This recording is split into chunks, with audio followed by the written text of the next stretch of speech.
Hey everybody, Big Z. This is part 2 on the video I shot last year called The Marriage Wrecker, SSRIs and Antidepressant Drugs. This is going on as I just discovered. I have 2 channels now. It's been split. One is Big Z and one is The Big Z. I guess I don't know what they've done, but most of my subs are over on the one channel and a small numbers on the other.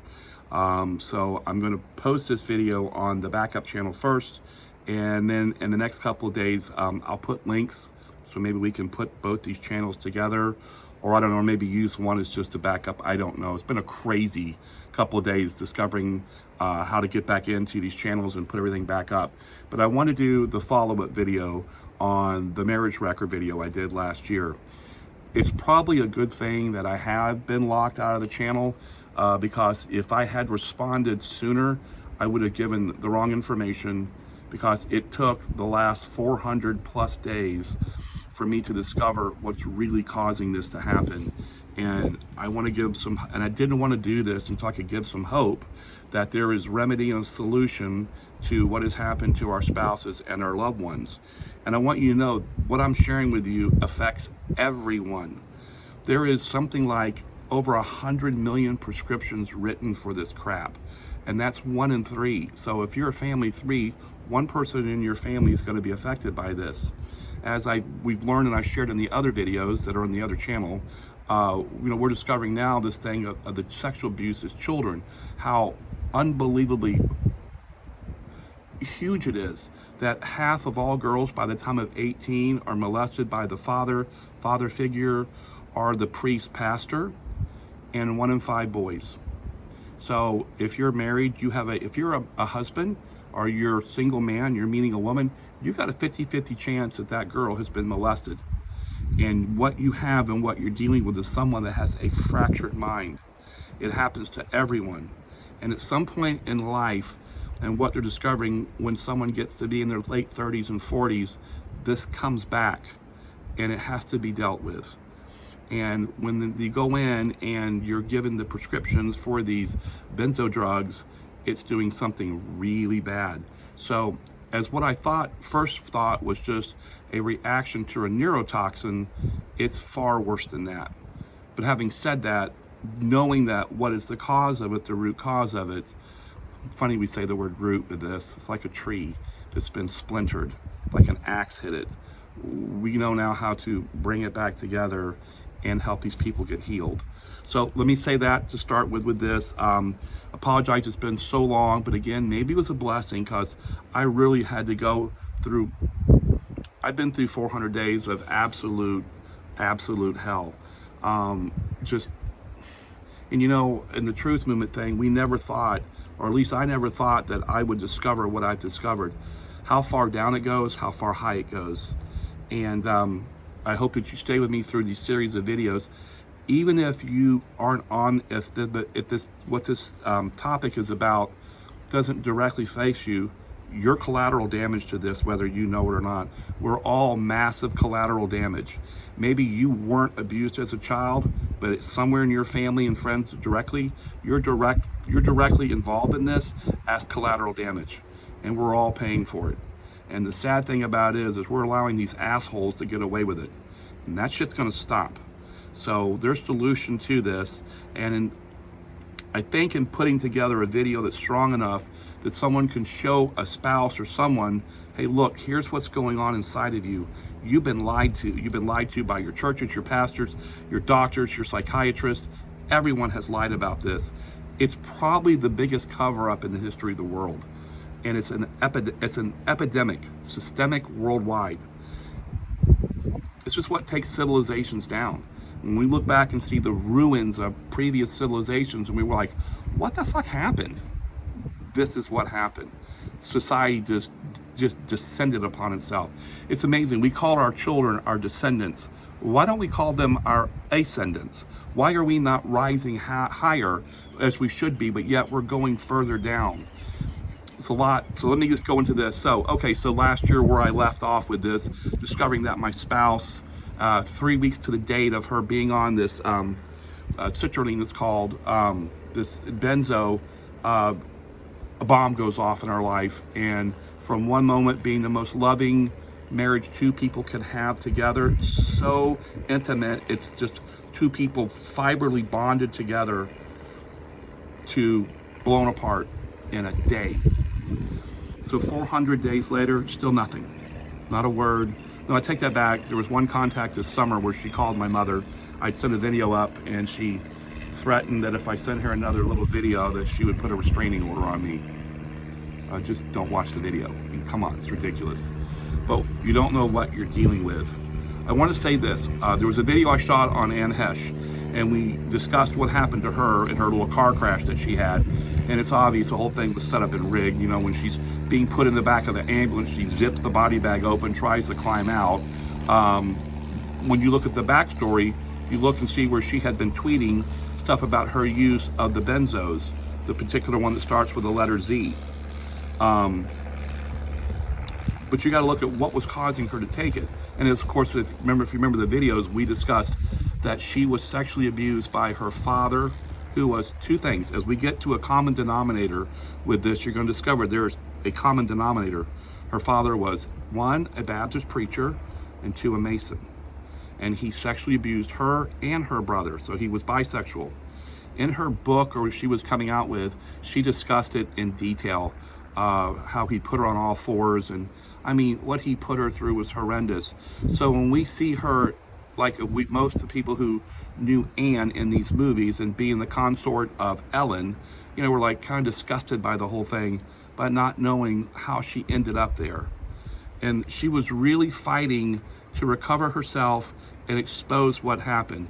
And that's when the downfall came, because she was putting together a documentary on this very topic and just not going to have it. We also believe the same thing happened to Paul Walker. Porsche has come out now and said that they will not accept any, or not, I guess, be responsible for any liability from the accident, as the car had been tampered with. Say what you want. Paul was doing the same thing, we were told. We know that Paul was one of our jiu-jitsu guys, and some of the guys that rolled with him.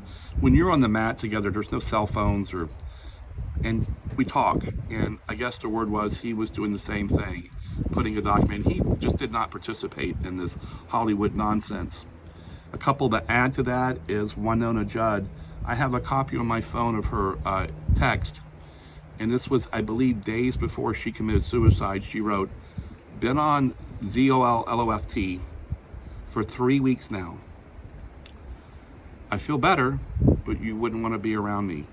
Also starting the second one, they give her 2. And a few days later, she takes the gun, pow, blows her brains out. I get to Michigan. I leave Florida after my blowout last year with my spouse, my consort, and I drive all the way 1,500 miles, whatever it is, to Michigan from Florida. And I see my mom, and I get there, and she says, "I'm having to go to a funeral today." I said, "Well, whose funeral?" She said, "Well, the little girl who does my nails, little Korean family, the daughter committed suicide." And I just looked, and I didn't even have to ask. And I said, "How old was she?" She goes, "I believe she was 18. And I said, "Do you know what caused it?" And she said, they just got a notice that the grandfather was coming in town to visit them, and the daughter was upset about it and was nervous, the granddaughter, and she went and got her doctor a prescription for some anxiety medication. And then, I don't know if it was 3 weeks or 2 weeks in this case, she just went in the closet and hung herself. They found her hanging in the closet. Cute little girl.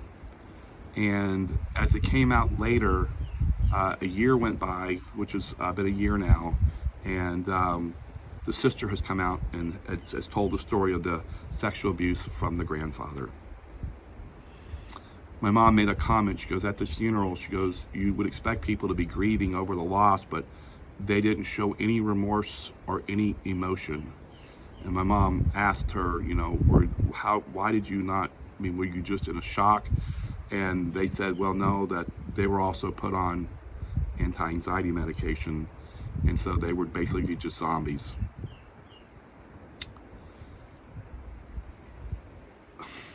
So in March of this year, which it's June right now, almost July, in March, I'm staying up at when my family moved back in town for the winter. The neighbor comes across the street, and his name is Herb because he has his name tag on his shirt. I'd never met the man, and he walks up to me because I'm outside working on the truck, and I just sensed it. I just knew it before he even opened his mouth. And I said, "Hi, Herb." He said, "Hi." And he looked very sad. I said, "Well, what's going on?" And I've never met this man. He said, "Well, we've had a tragedy in our family." And I said, "Well, I'm so sorry." I said, "What happened?" He goes, "It's my son." He goes, "He's grieving very, very heavily." And I said, "What's wrong with your son?" He goes, "Well, his wife." And I just knew it. You just knew it. That when you are a person like us in our communities that care about people, and it's like they know that they can go to you because you have a genuine concern, and it's someone that they can talk. It's amazing.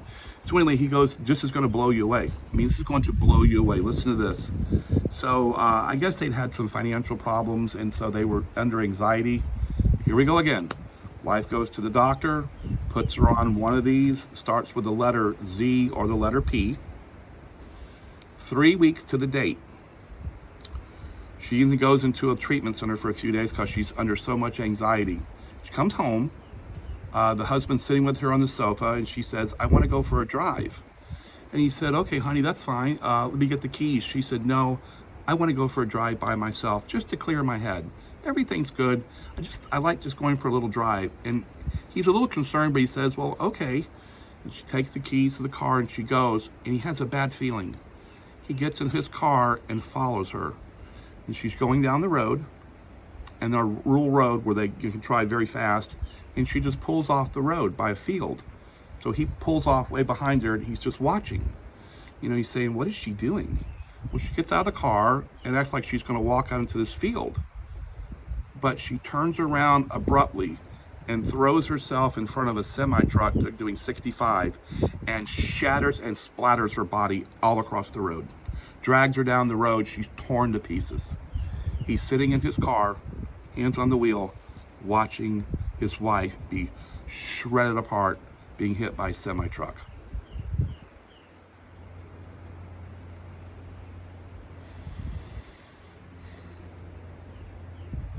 Background into the family found that there was sexual abuse as a child. You talk about collateral damage. Look at all the collateral damage here. That truck driver, he'll never be the same. I mean, I don't know how he'll live with himself. The husband is a complete basket case. He's gone. I mean, he's cooked. Herb, who comes over, tells me the doctor put him and his wife both on an antidepressant to help them cope with it. And here you go. And it all goes back to one thing: sexual abuse as a child. And I just told you the statistics. Half of all women by the age of 18. Was it half back then, these women who are adults today? Probably not. It might have been a third. We know it was at least a third back then. So what's happening? Why is this happening? Why is it half? When you find out the cause of this, it will blow you away, and who's responsible for it. So I want to say to the men out there whose wives had done the 3 week, what's happening at 3 weeks? 3 weeks is the women have a stronger blood-brain barrier than men do, but basically what they're taking is a neurotoxin. There is no such thing as I've talked to, let me back up and say this. I have worked and talked with the best psychotherapists, psychologists, radiologists, neurologists, people and hundreds of victims. And what we're discovering is just that, for one, there is no such thing as an antidepressant or an anti-anxiety medicine. It's not. All drugs are neurotoxins. The brain reacts different ways to them. So at this 3 week marker, what's happening is the brain is fighting it. No, no, no. It's fighting this neurotoxin that they're taking daily. And that's why these physicians tell you, hey, you got to give it 3 weeks to a month. I know you're going to feel funky and weird and all that, but just give it time to get into your system. The brain finally says, it gives up. It takes over. Frontal and prefrontal cortexes are shut off.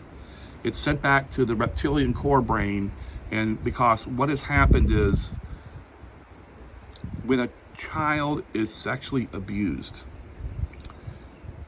and they are violated and penetrated either vaginally or in their anus, especially the rectal violation. which happens to the boys. But a lot of the girls too, they do it because they don't break the hymen, so there's no proof of, so they'll use the rectum most of the time for this.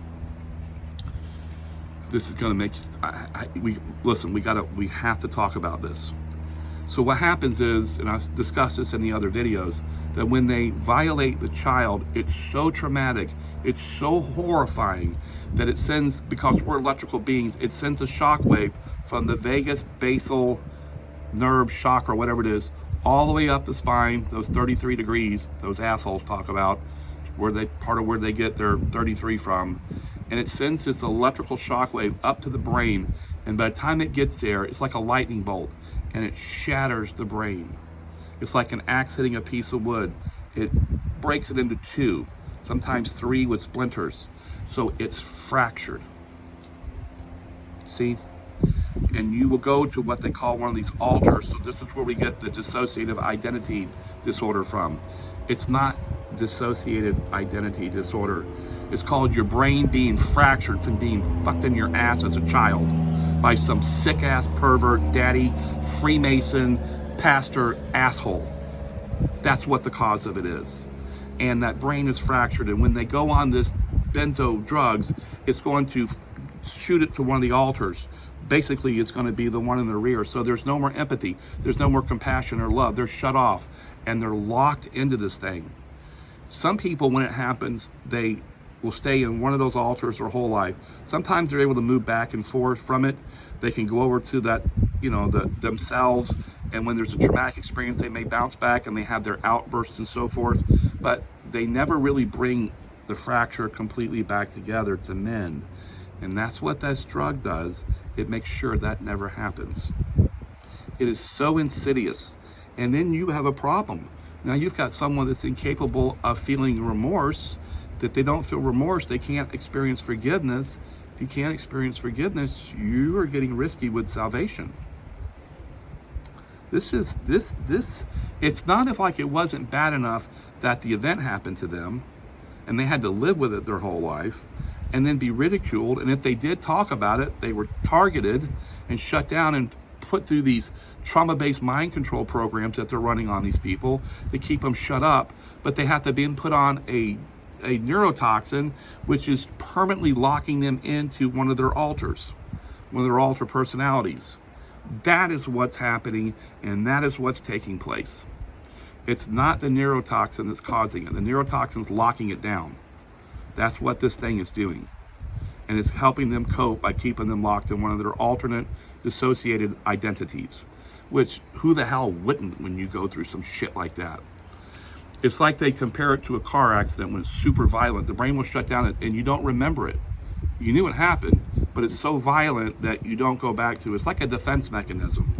And these assholes know that. So they know when they violate these children, they know exactly what they're doing, and they're making it as horrible as possible to cause this fracturing.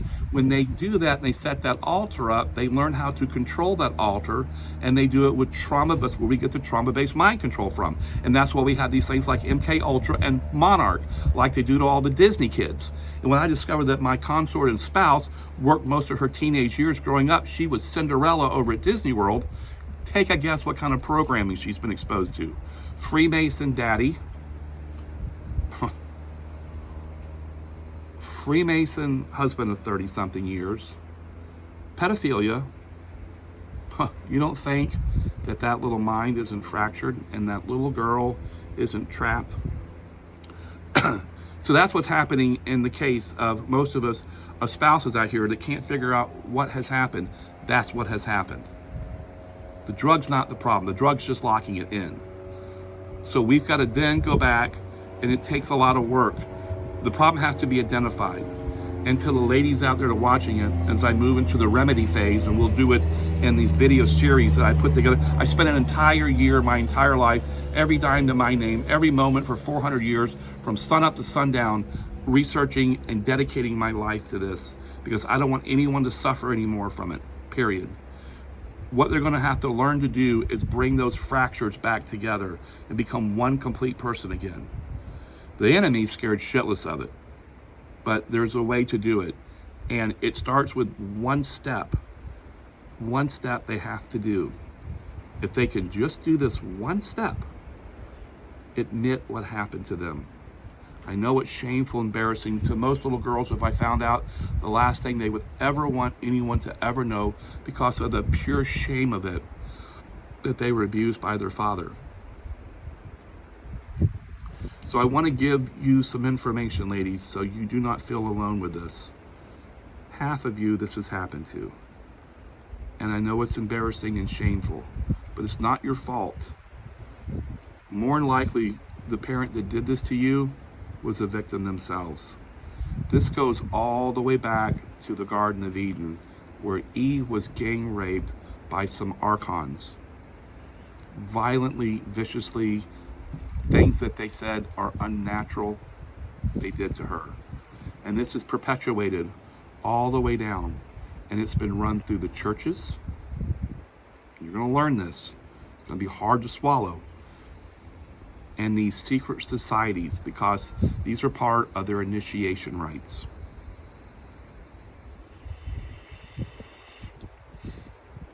So if you can take the first step and don't just say it, yell it out. In the moment that you do, and you take the first step of saying, I was abused by my father, in that instant, that entity and that personality is gone. Once he's exposed, once it is exposed, it never has control over you again. It is instant. It's gone. Just get it out. Admit it and get it out, because it hides inside of you. And its biggest fear is to be found out. And if you do that, that is gone. It has no more power over you. The process then of putting it back together is an amazing process that you go through. There's steps involved, but there's no control over you anymore. And you can heal and can become one person again. I had an incident happen to me as a child by another older boy. And I'll talk about it in a future video. But I think he tried to sodomize me with a toilet brush. I know because my parents came home. My mom found that my pajamas were on backwards. I think I was like age 6 or something. And was my mom pissed. And I don't really remember a lot about it, but I don't think I was fractured. Just some fucked up kid whose daddy probably was doing it to him. So, and again, the family were Masons, and I'll tell you about my Masonic family heritage in an upcoming video, because there is the root of your problem. These men doing these initiation rites on these children is where all of this comes from. These people aren't going to get away with this anymore, and we're going to stop this shit. So the purpose of this video is to say this: if your spouse again has bailed on you and in one day done the flip, it's because they're fractured. They've always been fractured, and the benzo just shot them over to this dissociated identity that is back again to the reptilian core brain. It's just about surviving, and empathy, love, and all those things are gone. They're put on hold. And so that real true wife or consort of yours is trapped. So don't take it personal. The only one person that they're going to attack is going to be you. They'll still keep all their other friends, but it'll be you, because you represent the very man that did it to her. So they have to have someone to give back the pain that's been given to them. So what they're doing in this process, husband, is they're transferring that pain and giving it to you. And she's saying, this is my pain. Are you listening to me, men? That hurt that you're experiencing is her hurt. And she's not doing this to her. She's not intentionally to hurt you. She's trying to tell you, this is how bad I hurt.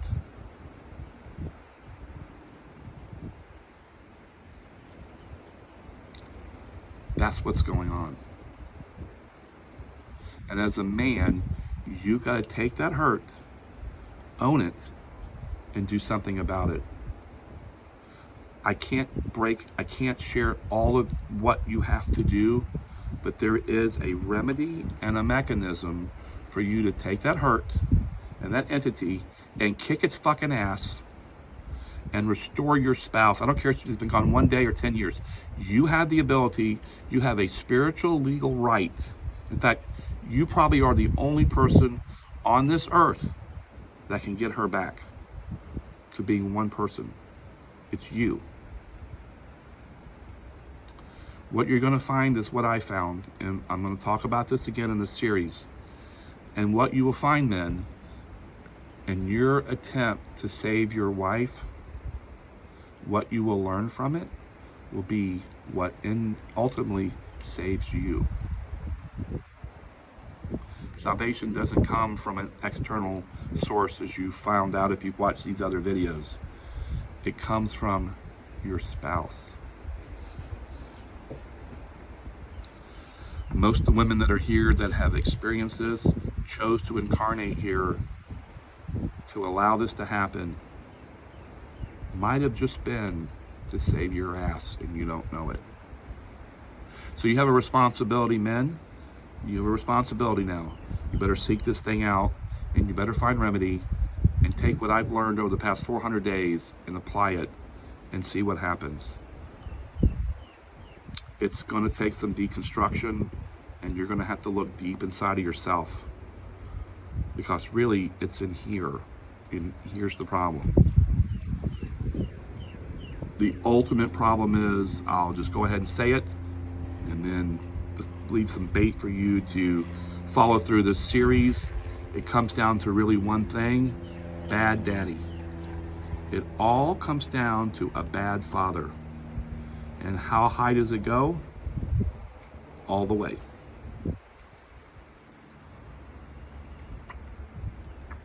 Just like in the Star Wars movie, when the Luke Skywalker character realizes that the evil villain is his father. How do you fight your father? I think this was all by design. I think the discovery of truth is an amazing thing. It's a very painful thing. You're going to have to, and I'll say this real quickly and then we'll end the video. You'll never discover this sitting in your church or your penthouse or your country club church or your social groups. You're not going to ever discover this. You're going to have to go down from your high horse down to street level. This is street level fight. You're going to have to go below level. You're going to have to go down in the valley of some ugliness, which is the ugliness, the war that goes on inside of all of us. Like the Mario Brothers video game where he goes down to go up. He can't go up until he goes down the tube. You're going to have to take a little journey here. Your wife's life depends upon it, or your children who are suffering through this. And in this, what you'll discover is you'll find out what the ultimate cause is, and then finding out the solution to it, you'll find out how to obtain the power to do so, which gives us the power to not only heal these people, but to go after the ones that are perpetrating it, and shut their ass down. Because ultimately, this shit has got to stop. So, men, it's time to be men. And if you're one of the spouses or the women watching this, you need to start speaking out what happened to you. Look inside yourself, and when you can do that, you can kill it. I encourage you to leave comments, and do it here if you want. Just post it. Yes, I'm a victim of ritual abuse as a child, and get it out. And then by doing so, you don't only release yourself, you're helping others to release as well. Remember, this is half of you, half. So we're all affected by it, either directly or collateral damage, as being us men who, anyway, never thought this is where this would end up as. We're going to go deep into this thing, who's perpetrating it, and this is going to blow you away. But stick through this, I beg you to, because I paid a horrible price to get to this. A lot of suffering, over 400 days, still separated from my consort. No word, have no idea if she's even alive. But I know in here, this whole thing was done by design. But don't let it end up. Don't procrastinate anymore. Take on the responsibility we have as men. Do not let your wife be an Anne Hesh or Winona Judd or that young lady who threw herself in front of that truck and got splattered all over the highway. It's our responsibility, men. Our responsibility to protect these women and get them healed. I hope I give you the encouragement, the strength, and the knowledge and a remedy to do this in your own life. We're here for each other, to help support each other and get us through this. These big pharma companies, this shit, we got to stop it at every level. But this is the start and process of it. I love everybody. Thank you for watching this. I'll try to put the 2 links between the 2 channels. It's very easy. It's either the Big Z or Big Z. So we'll try to figure out how to get us all connected together in this, and I'll leave links. I have a video coming out I'm going to post from Dr. A.C. Hillman. He's a Greek philologist, and also wrote the book, The Chemical Muse. He has a video he just put up. It's 22 minutes long. It's called Sodomy in the Church. Blow your mind when you watch this 22-minute video. And I will put a link, I'll try to put a link to it in this one. If not, it'll be in the next one. And if you want to search the video out directly, the channel is called Lady Babylon, Dr. A.C. Hillman, Amun Hillman. The video is Sodomy in the Church. You have to see it. Anyway, love you all, and comments please, that thumbs up stuff and all that is appreciated. Anyway, have an awesome day. I'm out. Bye.